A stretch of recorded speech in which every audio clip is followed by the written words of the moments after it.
आंख फोड़ते हैं और चश्मा देते हैं। नरेंद्र मोदी जो है ना, आंख फोड़ते हैं और चश्मा देते हैं कि पहनिए आप। ये बात आप समझ लीजिए, लगाने के लिए तो बेवकूफ़ बनाते हैं नरेंद्र मोदी। वक्फ की जमीन मेरे बाप ने दी थी, मेरे दादा ने दी थी। आप कौन होते हैं लेने वाले?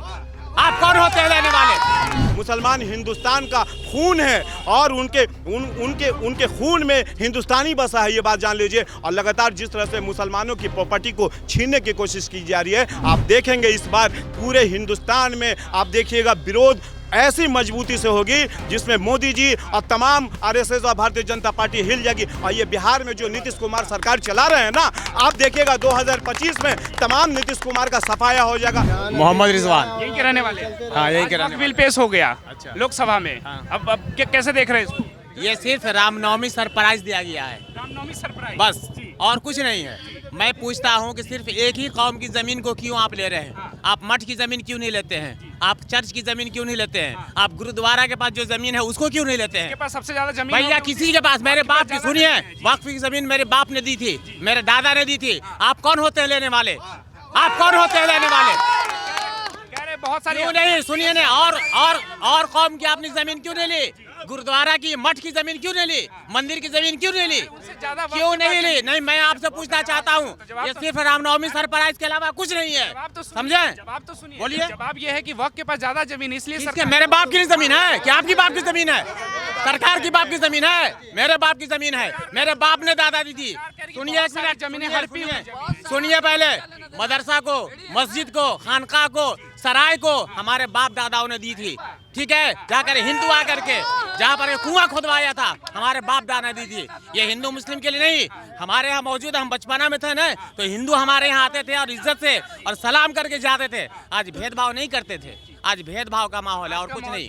भेदभाव का माहौल, कोई तालीम नहीं, कोई एजुकेशन नहीं, सिर्फ भेदभाव। तो किसको जिम्मेवार मान रहे इसके लिए? सरकार आप भी जानते हैं, हम भी जानते हैं। हमको ये बताइए ना कि राम मंदिर का फैसला किस पे हुआ? सच्चाई पे हुआ। आप सरकार की बात। अरे भाई, सच्चाई पे हुआ, सुनिए ना, सच्चाई पे हुआ। कोर्ट ने फैसला मेरी किया। बात, कोर्ट किसकी? चपरासी आपका, जज आपका, सारा वकील आपका, सारा आपको बैठा दिया गया। उसके बाद आप बोले फैसला आपने बोला कि आस्था। तो क्या हिंदुओं के पास आस्था है, मुसलमानों के पास आस्था नहीं है? आप कह रहे कोर्ट भी बिक गई है।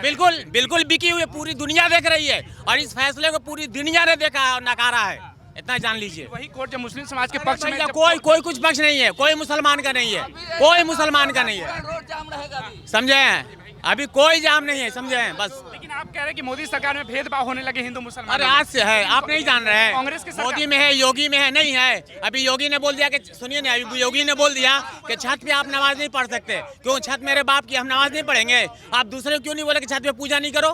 क्यों नहीं बोला? क्यों नहीं बोला? मैं आपसे सवाल करता हूँ, क्यों नहीं बोला? इस तरह का बयान क्यों देते, क्या लगता है? क्यों? गलत होगी, वन साइडेड वोट करता है, वन साइडेड, समझे? उसका प्रधानमंत्री बनना बाकी है। छोड़िए ना प्रधानमंत्री, सुनिए, उससे बड़ा आया चला गया जमीन के अंदर, वो भी चला जाएगा एक दिन। ना बचा है ना कोई बचेगा। अच्छा अगर करतूत करेगा वही बचेगा, बस। लेकिन अभी तो कह रहे कि उत्तर प्रदेश उसके बाद क्राइम फ्री कर दिए पूरी तरह। छोड़िए, वो सब आपकी बोलने की बात है। क्राइम फ्री, सुनिए, क्राइम अगर रहता ना तो अमित शाह का बेटा आईसीसी का चेयरमैन नहीं बनता, समझे? जो सारा किसी को जानता नहीं था, आज आईसीसी का चेयरमैन बनता है। कुछ नहीं काबिलियत किया, उससे बड़ा काबिलियत आडवाणी है, जो आडवाणी ने मोदी को पैदा करके खड़ा किया। क्या किया आडवाणी?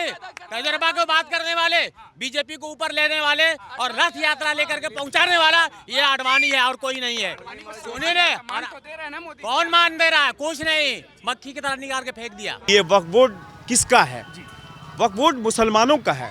और ये वक्फ बोर्ड सच पूछिए तो ये धार्मिक मामला है। ये किसी का ये नहीं, ये खास मुसलमानों की प्रॉपर्टी है और इसके ऊपर अटैक हो रहा है। ये बात जान लीजिए, हिंदुस्तान में ये सेकंड ऐसा चांस है जो ये काला कानून बनाया जा रहा। पहला कानून तब बना जब बाबरी मस्जिद को ढाया गया। उस समय तमाम हिंदुस्तान के मुसलमानों को एक बड़ा धक्का लगा। उसके बावजूद भी उन्होंने अपने हिंदुस्तान के लिए सब्र किया ताकि के हिंदुस्तान बेहतर स्थिति में रहे। उसके बाद अब ये सेकंड मामला जो वक्फ बोर्ड का मामला है, जिस तरह से ये मुसलमानों की खास प्रॉपर्टी है, उस पर अटैक किया गया है, ये बात आप जान लीजिए। और इसको बदलने की पूरी साजिश है तमाम भारतीय जनता पार्टी, आरएसएस संघ और इनके साथ जो सहयोगी नेता नेता खास करके माननीय नीतीश कुमार हैं और इनके खास लाडले नेता जो ललन सिंह हैं, जो भारतीय जनता पार्टी की दलाली कर रहे हैं। और ये सच पूछिए तो ये जनता दल यूनाइटेड को पूरा डुबाने का इन्होंने एक पूरा प्रोग्राम सेट कर दिया है। केंद्रीय मंत्री आप उनको दलाल कह रहे हैं। ऑब्वियसली वो दलाल हैं, आप समझ लीजिए। सवाल ये कि ये वक्फ बोर्ड का जो बिल आया है या जो अमेंडमेंट इसमें पास किया जा रहा है, इसमें तमाम मुसलमान विरोध हैं। सारे 99% जनता से लेकर के तमाम इसमें जो नेता हैं सब लोग इसके विरोध में खड़े हुए हैं। कहाँ आपको लग रहा है कि मुस्लिम विरोधी है ये? ऑब्वियसली आप पूरा सर्वे कर लीजिए तमाम हिंदुस्तान में, मुसलमान कहीं भी ये नहीं कहेगा कि ये जो मोदी जी वक्फ बोर्ड अमेंडमेंट बिल को संशोधन कर रहे हैं ये सही है। आप कौन होते हैं इसमें संशोधन करने वाले? आप मुसलमानों से, आप मुस्लिम लीडरों से आपने पूछा है क्या उन्होंने कहा है कि आप इसको संशोधन करें? आपका राइट नहीं बनता है। और ललन सिंह कहते हैं कि मोदी जैसा सेकुलर नेता हिंदुस्तान में पैदा नहीं हुआ। शर्म आनी चाहिए ललन सिंह जैसे नेता को, जो तमाम बिहार को बर्बाद करने पे पड़े हुए हैं। ये बात आप जान लीजिए। मोदी जैसा, मोदी के ऊपर तो गुजरात कांड का जिन्होंने कितनों का लाश बिछा दिया, उनके ऊपर कलंक लगा हुआ है और मोदी को सेकुलर नेता बोलते हैं। ये बात क्लीन चिट दे दिया उनको, आप अभी उनको कह रहे हैं कि दामन में दाग है उनके। सवाल ये कि कोर्ट ने क्लीन शीट दे दिया, अमित शाह को भी क्लीन शीट दे दिया जिन्होंने जज का मर्डर करवा दिया। आप क्या बात करते हैं? लगातार ये लोग तो ऐसा काम किए हैं जिसमें तमाम हिंदुस्तान में हमेशा आग लगता रहा है। और आप जिस तरह से वक्फ बोर्ड पे इस समय ये लोग अटैक कर रहे हैं, ये बात आप समझ लीजिए। तमाम बिहार तो तमाम हिंदुस्तान जलेगा। और ये जिस तरह से नीतीश कुमार से ऐसी उम्मीदें नहीं थी, बिहार की जनता को, बिहार के लोगों को, बिहार के मुसलमानों को बिल्कुल उम्मीद नहीं थी कि कानून इतनी भी तो नहीं है जो आप जलने की बात कर रहे हैं कि शांति। एक तरफ भाजपा के लोग शांति की बात कर रहे हैं, आज ही के दिन में कई ऐसे मुस्लिम समाज के लोग भी है जो इस बिल का जश्न मना रहे हैं कि ये बिल आना चाहिए था, क्योंकि वक्फ बोर्ड की बहुत मनमानी थी। वक्फ बोर्ड बहुत सारे ऐसे जमीन है जिसपे कब्जा जमा के बैठे थे और उसको रिलीजियस हवाला दे रहे हैं। कौन खुश है? आप बताइए ना। मुसलमान खुश है या मुसलमान के लीडर खुश है? या बताइए। जनता दल यूनाइटेड के लीडर के मुंह से आवाज़ नहीं निकल रही है। ये बात आप समझ लीजिए। इन लोग के मुंह से आवाज़ निकली, कोई खुश नहीं है। ज़बरदस्ती ये कानून मुसलमानों के ऊपर थोपा जा रहा है, ये बात जान लीजिए। और ये मुसलमान की खास प्रॉपर्टी है, उनके पुरखों की प्रॉपर्टी है। आप उसको छीनना चाहते हैं, आप उसको बर्बाद करना चाहते हैं। लगातार मुसलमान के ऊपर आप कानून बनाते हैं, CA, NRC और वक्फ बोर्ड जैसा कानून बना करके, ट्रिपल तलाक जैसा कानून बना करके मुसलमान को कटघरे में आप लगातार खड़ा करते हैं। मुसलमान को हिंदुस्तान विरोधी बोला करते हैं, जबकि लगातार 1947 से आप लगातार देख लीजिए, उससे पहले से भी आप देख लीजिए, लगातार मुसलमान हिंदुस्तान का खून है और उनके खून में हिंदुस्तानी बसा है, ये बात जान लीजिए। और लगातार जिस तरह से मुसलमानों की प्रॉपर्टी को छीनने की कोशिश की जा रही है, आप देखेंगे इस बार पूरे हिंदुस्तान में आप देखिएगा विरोध ऐसी मजबूती से होगी जिसमें मोदी जी और तमाम RSS और भारतीय जनता पार्टी हिल जाएगी। और ये बिहार में जो नीतीश कुमार सरकार चला रहे हैं ना, आप देखिएगा 2025 में तमाम नीतीश कुमार का सफाया हो जाएगा। एक भी सेकुलर लोग, मुसलमान ही नहीं, तमाम सेकुलर लोग इनको वोट नहीं करेंगे। और सेकुलर छवि है कि बिहार में सबसे बड़ा सेकुलर नेता कौन? तो नीतीश कुमार। यही तो है। चिराग पासवान सेकुलर नेता, नीतीश कुमार सेकुलर नेता, जीतन राम मांझी सेकुलर नेता। 2015 में अगर नीतीश कुमार को वोट अगर नहीं करता ना, तो आज नीतीश कुमार का औकात नहीं था कि बिहार में वो मुख्यमंत्री होते। लेकिन उन्होंने मुसलमानों के साथ गद्दारी किया है, ये बात जान लीजिए। लगातार मुसलमानों को नीतीश कुमार ने धोखा दिया है। मुसलमान हमेशा सोचते रहे कि नीतीश कुमार सेकुलर नेता हैं, लेकिन हकीकत यह है कि नीतीश कुमार जैसा सांप्रदायिक नेता और नरेंद्र मोदी जैसा हिंदुस्तान में कोई सांप्रदायिक नेता पैदा नहीं हुआ, ये बात जान लीजिए। लगातार की बात करते हैं, अभी देखिए ईद पे जिस तरह से मुस्लिम समाज को भाजपा ने, नरेंद्र मोदी ने ईदी की जो सेवैया दी, घर घर जो कपड़े बंटवाए, फिर भी मुस्लिम समाज उसका विरोध करते हैं। मोदी जी का आंख फोड़ते हैं और चश्मा देते हैं। नरेंद्र मोदी जो है ना, आंख फोड़ते हैं और चश्मा देते हैं कि पहनिए आप। ये बात आप समझ लीजिए। लगाने के लिए तो बेवकूफ़ बनाते हैं नरेंद्र मोदी, ये बात समझ लीजिए। भाईचारे की बात कर रहे थे भाजपा। भाईचारे की अगर नरेंद्र मोदी बात किए होते ना, तो हिंदुस्तान में मुसलमान एक बड़ी आबादी के रूप में है। 30, 35, 40 करोड़ मुसलमान है, उसको आप किनारे रखना चाहते हैं, उसके खास प्रॉपर्टी को छीनना चाहते हैं। तमाम हिंदुस्तान में आप देखिए, जब से मोदी 2014 से बैठे, सिर्फ मुसलमानों के लिए कानून बनता है, कोई और कुछ है ही नहीं है मोदी जी के पास। तमाम भारतीय जनता पार्टी के पास सिर्फ ऐसा कानून बनाना है जिसमें हिंदुस्तान को उलझा के रखा जाए और हिंदुओं को दिखाया जाए कि मुसलमान के खिलाफ हम लोग हैं, ताकि हमको वोट मिले। वोट का पोलराइज करते हैं, तो ये बात अब चलेगी नहीं हिंदुस्तान में। भाजपा के नेता ये कह रहे हैं कि ये हिंदू मुस्लिम राइट्स की जो बात कर रहे हैं, ये सब कांग्रेस की सरकार में होते थे, कांग्रेस के नेता करते थे। भाजपा तो सबके हित के बारे में सोच रही है। नहीं, अगर ऐसा होता होता तो 65 साल कांग्रेस शासन नहीं करती। कांग्रेस ने कम से कम लोगों को तोड़ा नहीं है, ठीक है, डेवलपमेंट बहुत ज़्यादा नहीं हुआ लेकिन तोड़ा नहीं है कांग्रेस ने। तमाम हिंदुस्तान को उन्होंने संभाल के रखा है, ऐसा नहीं है। लेकिन ये भारतीय जनता पार्टी जिस तरह की सरकारें चला रही है और जिस तरह का शासन करना चाहती है, तमाम हिंदुस्तान के लोग पस्त हो चुके हैं, ये बात आप जान लीजिए। आपको नहीं लगा दिक्कत उन लोगों को है जिन लोग जमीन हड़प के रखे हुए हैं, जो जिनका कोई जमीन ही नहीं है वक्त में, उनको क्या दिक्कत है इस कानून से? नहीं, देखिए, वक्फ बोर्ड तमाम मुसलमानों की है। अगर हम एक घर में 5 भाई हैं, अगर मेरे भाइयों में लड़ाई है, अगर पंचायत मोहल्ले वाले करेंगे, इसका मतलब ये कि मोहल्ले वाले उस ज़मीन को बांट लेंगे।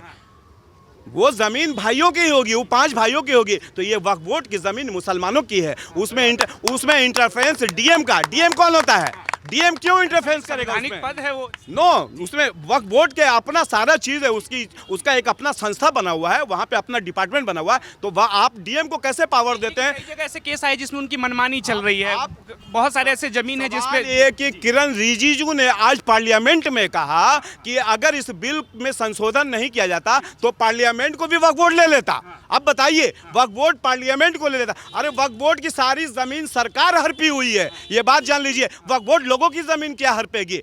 रही बात की, ठीक है, कहीं कुछ गड़बड़ी थी तो उसको आप तमाम उलेमाओं से और तमाम वक्फ बोर्ड के लोगों से बात करके उसमें संशोधन करते। बहुत जगह ऐसे केसेस आए हैं जहाँ पे अगर कोई हिंदुओं का गांव है, मंदिर है, तो उस पे वक्फ बोर्ड ये दावा ठोक दे रहा है कि वक्फ की जमीन है। जब देखिए, आज तक हिंदुस्तान के एक भी हिंदू का आप एग्जाम्पल दिखा दीजिए जिसमें वक्फ बोर्ड ने कहा हो कि वो मेरी जमीन है। ऐसा नहीं है। वक्फ बोर्ड बल्कि अपनी जमीनें हद तक छोड़ चुकी है। बहुत जगह बहुत सारे जमीनों को सरकार, बिहार सरकार से लेकर तमाम केंद्र सरकार ने जमीन को हमारे वक्फ बोर्ड की जमीन को हड़प करके रखे हुए हैं। ऐसा मामला नहीं है। सच्चाई है सर। फतुआ में हम खुद ही कवर करने गए थे, तमिलनाडु में तो पूरा एक गांव आया, मुजफ्फरपुर में एक मंदिर है, इस तरह का केसेस आ रहे थे। तो इस पे बिल पे संशोधन करना बहुत जरूरी था कि लोगों में गुस्सा भी था, नाराजगी। हिंदू समाज को भी तो सुननी पड़ेगी ना इस पे। ठीक है, आप संशोधन करें ना, जहां पे प्रॉब्लम है संशोधन करें। आप वक्फ बोर्ड के अंदर में आप नन मुस्लिमों की बहाली कर रहे हैं, आप नन मुस्लिम उसमें डालेंगे। आप सवाल है कि मठ की जमीन और मंदिर की जमीन और जितने भी तमाम नन मुस्लिमों के प्रॉपर्टी है, आप उसमें मुसलमानों की एंट्री कराएंगे क्या?